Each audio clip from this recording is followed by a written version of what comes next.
Hello everybody, welcome back to the channel. My name's Nick. In today's video, I want to talk about 5 things that I wish I knew before I got crested geckos. So let's get right into it. One thing that I do want to talk about, because one of my fans, they did reach out to me, because in one of my videos I talked about how, you know, our skin temperature is kind of uncomfortable for these guys in reality, because, you know, they're hanging around, you know, anywhere from 69 to 70 something degrees. We're 98.6 or 96 degrees. You know, vary in that range. Holding for a short period of times isn't gonna hurt these guys too bad, or really hurt them at all. You know, short periods of time is just fine, and her being on my skin for, you know, 10-15 minutes, whatever this video is, it's really not a big deal. And I've made 100+ videos with geckos in my hands, and I haven't had any adverse effects.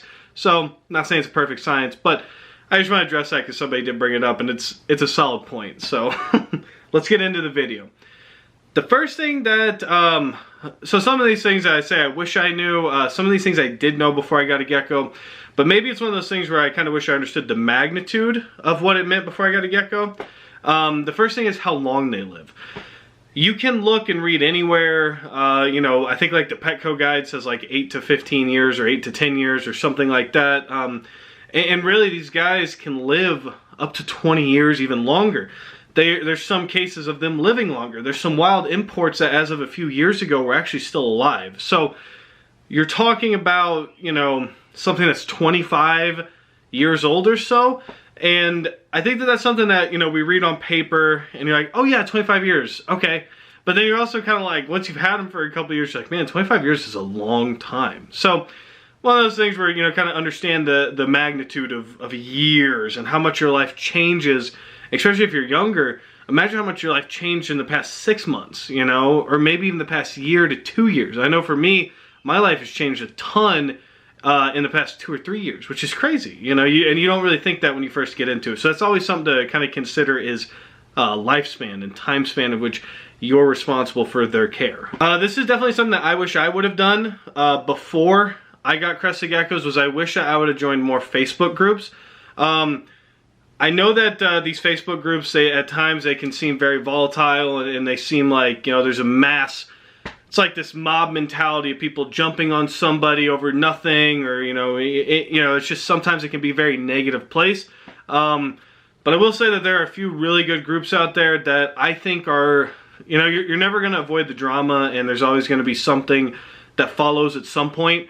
But I think that there are some groups out there where you can learn a lot. And I think that it's important too for a lot of these groups to understand that, you know, you're there so that people can ask stupid questions and you can answer them. And it's one of those things where just because somebody doesn't know it, or just because you don't know it, it doesn't make you stupid. But to me, it might seem like a stupid question because I've had a ton. But it's all in the way that I speak to you and I deliver to you. You know, I don't need to tell you you're an idiot. I should just be like, hey, here's what I do, and things like this, this, and this, and the other people comment in. I gained a lot of valuable information from joining groups, and I feel like I've helped a lot of people in joining groups, and that kind of leads into another thing. With Facebook groups, you can find a lot of breeders, and don't be scared to reach out to breeders and pick their brain, you know, if they're willing. Some breeders are less willing than others, some are more willing. I know that me personally, I get back to everybody as best as I can. You know, I try to help you out as best as I can. I'm not a vet or anything, but if you have a question on general care, I feel like I can help you. And don't ever feel too stupid to post a question, and don't ever feel too stupid to reach out to somebody about a question. We've all been there. We all had to learn, and we're all still constantly learning. So, and sometimes fresh perspectives are actually really good for the hobby, and it's really new people in the hobby is refreshing, you know, to an extent. What I'm about to say right now kind of ties into the Facebook groups. Also look on Google a lot, you know, really do your research. Part of that is that I wish that I got a lot of my beginner information from just Google. You know, I didn't really get in a lot of groups and things like that. And I got a little bit from YouTube, but there's really not a whole lot of crested gecko content on YouTube. There's a fair amount, but really not a whole lot talking about these guys. It's whereas if you wanted to learn about ball pythons or tegus or other monitors, I feel like there's a lot more information on their behavior and their characteristics and things like that. Whereas these guys, I think they're often looked at as a very simple creature and things like that, to where it doesn't seem like there's a lot of content readily available to help us learn about them. So I got a lot of my stuff from Google, and it's a lot of it, in hindsight, was a lot of outdated information and just a lot of information that I've steadily had to change over time, and I've learned, and I'll be honest with you guys, you know, I make these videos, but I'm not an expert by any means. I feel like I know a lot about crested geckos, but I don't know everything about crested geckos, and there's a lot more people who have a lot more experience than me, and I'll be the first to admit that. So it is one of those things where I feel like my best ability has been the ability to learn and to try to grasp onto these things, but more importantly, be willing to continue to learn and be willing to admit when you're wrong. And that leads me into my third part. I wish that before I got in the hobby, I would have known more about cohabitation and how difficult cohabitation is compared to what's said on, or what's put on Google or even some care guides. As you guys know, like one of my most popular videos was when I had a breeder project going on, and I had 7 crested geckos in a 90-gallon tank that they were only going to be in there for the season together, and they were breeding. And I ended up breaking that tank down probably after 4 months of them being together. I never had any adverse effects. I never had any weight losses, tail drops, nothing like that. It was a pretty sizable tank with a lot of hides. But in hindsight, I wish that I would have known that probably they were not given enough space, right? You know, 90 divided by 7 is like, let me get my calculator. 90 divided by 7 is roughly, you know, 13 gallons a gecko. And I don't want this to turn into a cohab video, anti-cohab or anything like that, because I'm really not anti-cohab. Even though personally I've decided to branch completely away from cohab and give every single gecko, my goal, if you guys have seen some of my previous videos, is to give every gecko a 116 quart tub, which they get to live in on their own. Right now, most of them are in 66 quart tubs, and about a quarter or a third of them are in the 116 quart tubs. So, not to get off track there. But it's something that I wish I would have known, because I was keeping trios together, and I had a pair together, and I had that 6.1 together. And I don't know necessarily why I thought that was it wasn't, I think I got more lucky than anything else that nothing bad happened. But in some of my other pairings, I saw kind of some of the harder side of cohabbing that maybe I was not experienced enough for, and I was not equipped to handle, like when a female loses 5 or 6 grams since the last time she's laid. And that is something that at that moment in time you have to separate. And I was lucky enough too that they put back on the weight and things were okay, but I wish I knew more about cohab before I just jumped right into the hobby and immediately wanted to cohab and did cohab. I don't want this to turn into an anti-cohab video or anything like that, because I have opinions on cohab that are, I know plenty of fantastic breeders that do it. I know plenty of fantastic breeders that don't do it.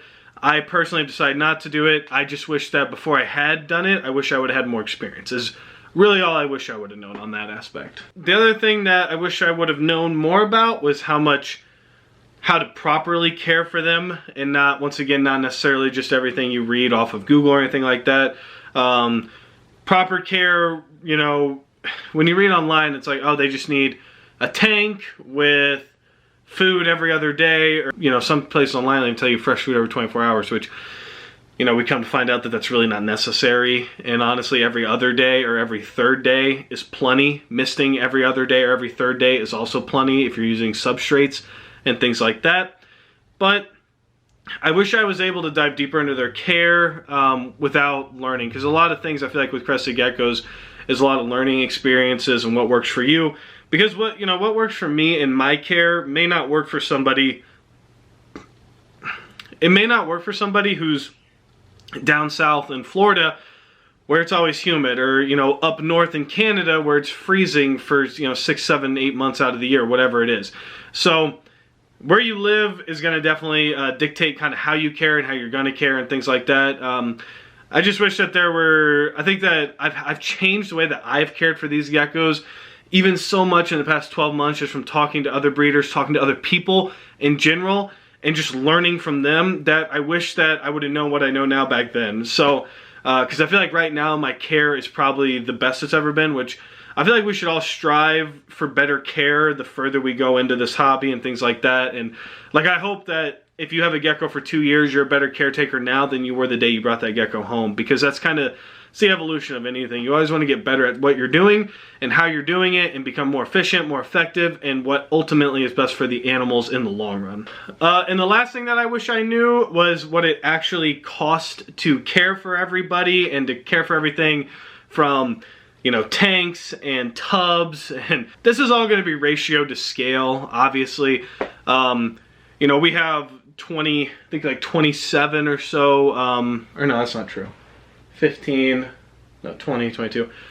We have 22 adult crested geckos, 4 gargoyle geckos, and 3 leechies at the moment. So, you know, maybe it's very scaled, right? So like my cost and care is going to be much more than somebody who has 2 or 3 geckos, right? So, with that said, I wish I would have known maybe more so what it would have cost to take on the breeding process and everything like that, and how much goes into it.